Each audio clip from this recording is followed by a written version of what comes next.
Today I'm showing you how to make really delicious, smooth, creamy mashed potatoes. I'm sure this is like really basic to some people, but mashed potatoes are such a popular staple for holiday tables that I felt like it would be fun to at least share my technique for making them because there are about a million ways to make them. I picked this up when I was teaching classes at Williams-Sonoma like 7 years ago. We did a Thanksgiving side dish class and I actually taught this method. People loved it. The full written recipe is in the description, so don't you worry, you guys are gonna love this recipe.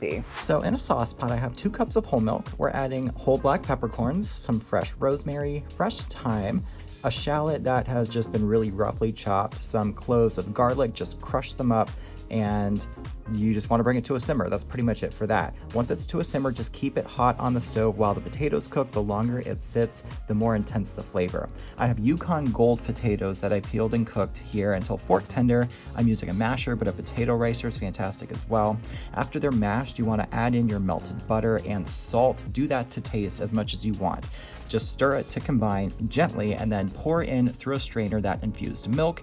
That way these stay nice and smooth, but have all of that amazing flavor. Of course, taste for seasoning if you need it, but these are so good.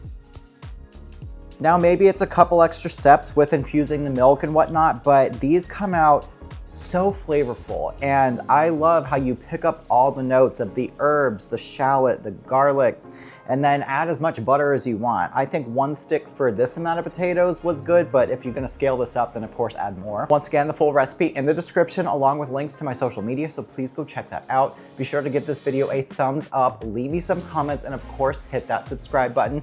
Thank you guys so much for watching, and I'll see you next time.